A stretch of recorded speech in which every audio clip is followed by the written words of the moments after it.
Hey, what is up guys? This is Anthony, aka Batbomb82, and today I'll be doing a review of the DC Comics Designer Series Lee Bermejo's Batman from DC Collectibles. Now taking a look at the front, we can see that the figure is showcased in your standard Designer Series window box packaging. Turning the box around, we can see front and back images of the figure, as well as artwork in which the figure is based on. So with the box out of the way, let's crack this figure open and see what we have inside. And here is Batman out of the box. And man, I must say, this figure has a beautiful sculpt and pretty decent paint apps. But in all fairness, his articulation is downright terrible. It's hindered in certain areas, loose in other areas, and in some areas just has no articulation whatsoever. But I'm still really excited to have this figure in hand, so let's take a closer look at Batman. Alright guys, now let's take a closer look at Batman. Now obviously, I've stated numerous times in many videos, my all-time favorite superhero. My all-time favorite comic book character, just pop culture character, yada yada yada. I am a diehard Batman fan. And I will say I have always been a big fan of Bermejo's art, and especially his Batman design. I think Bermejo is one of the first artists who really took the Batman suit and almost made it seem plausible. You know what I mean? It made it feel more realistic. It wasn't just a guy in like a spandex suit or just a straight rubber suit.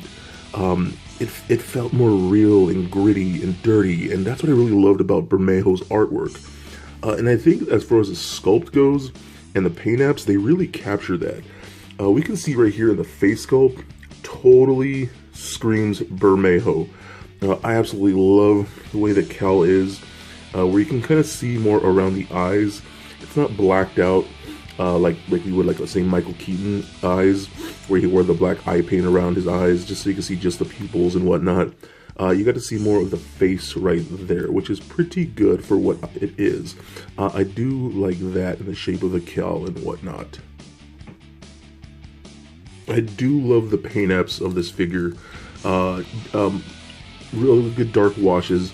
Over pretty much everything, we get some type of wash on it. You look at the gray of the suit right here, very nicely sculpted.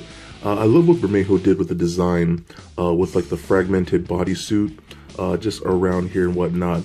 It kind of like set up what Nolan did for the Dark Knight movies, as far as segmenting the bodysuit and whatnot, and things like that. Such a beautiful design in my opinion. A really nicely sculpted belt right there. Looks really, really cool. The cape is a little softer plastic, so you can kind of see the back and whatnot. It looks really good. Some back butt. Love the boots, because the boots had, you know, the straps and whatnot. I mean, like I said, this really did seem like a more plausible type of Batman that we saw. Really, really cool. And he is known for having the Bat logo across the chest like that, but it's kind of attached to the cape, so it's kind of like one solid piece. So I've actually been a really big fan of that too. Love the sculpting of the cape. You know, Bermejo has always given a lot of character to the capes themselves, with a lot of fluid motion and whatnot, and I think they capture that very well with this cape. Lots of folds and wrinkles, even a lighter wash around the cape in the dark area of the cowl to really bring out the skull. So I think that's very, very cool. His one accessory is a batarang, and it's a very nice big batarang, pretty nicely sculpted, molded into black, but there is a gray wash on it to give it some just some grittiness and whatnot. I think it looks pretty cool. And notice it's very, very thin, but he can hold it in that one hand just like that. And he holds it very, very well. It's not going anywhere, and he will not lose it. So I think that's pretty cool. Now let's take a look at articulation, because the articulation I have a problem with. I don't know what they were thinking when it comes to the articulation of this figure. You'll see what I mean. So the head is on a ball joint. It does roll around a bit just like that. It does turn left and right a bit, but because of the shape of the neck piece right here, it is a separate piece from the neck that attaches to the shoulder piece and whatnot. The head does hit that section when turning left and right, so it is hindered a little bit. Now the shoulders can go up about that far, not really so much out. This is what I have a problem with this design. The cape is a softer plastic, yes, but it's not soft enough that allows for more motion in the shoulders. And since it's draped over the shoulders, you can't get much more motion out of that. You have to somewhat like play with it, bend it, and bring it out like that, and then try and move it a little more. Even in these shoulder pads, they're a softer plastic too, and you could do that if you need to, and then bring the cape down a little bit. But you can see it looks kind of awkward when you do that.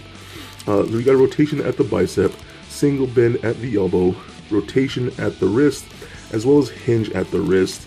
No ab crunch feature whatsoever. Now, normally I complain about that, but I can understand with the intensity of all this sculpt right here for the waist, I get why they didn't give us an ab crunch.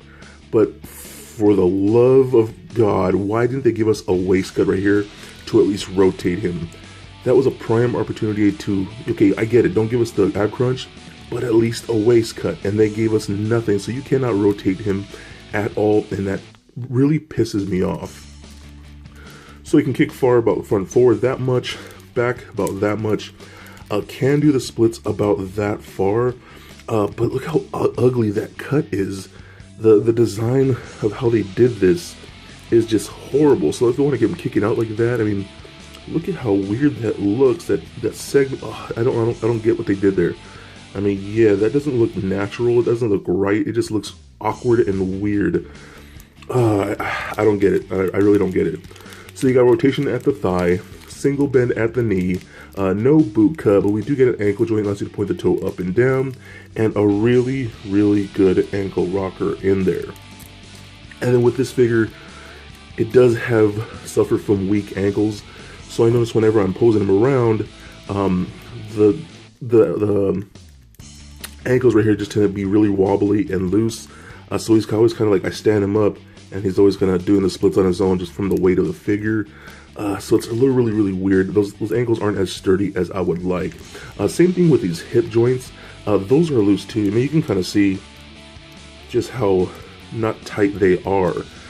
So that's just another thing I have a problem with this, the articulation. You know, so overall, it's an okay figure. I do love the sculpt and the paint apps, and you know, I'm just such a big fan of Bermejo. The articulation just completely kills it for me. So if you're definitely a Bermejo fan or a diehard Batman fan, I think you would absolutely love this figure. Just don't expect a lot of wild poses out of him. So for a quick size comparison, here he is standing next to a Marvel Legends Captain America figure, as well as a DCUC Batman figure. And for your Batman comparison, here he is standing next to the Designer Series Darwin Cook and Greg Capullo Batman. Also for comparison, here he is standing next to the Lee Bermejo Superman figure that I've previously reviewed. And just for fun, here he is standing next to Little Lego Bat-Bomb. So there it is, guys, my review of the DC Comics Designer Series Lee Bermejo's Batman from DC Collectibles. Now overall, I really do like this figure in certain areas. I love Lee Bermejo's artwork, and I think this figure has captured his art beautifully. He's got a great sculpt, okay paint apps, but his articulation is just downright terrible. Those hindered shoulders, weak hips and ankles, and the lack of articulation in his torso whatsoever just really kills this from being a great figure. But if you're a diehard Batman fan and a diehard Lee Bermejo fan, then I think you will absolutely love it. So please comment, like, and subscribe. Stay nerdy, my friends. Peace.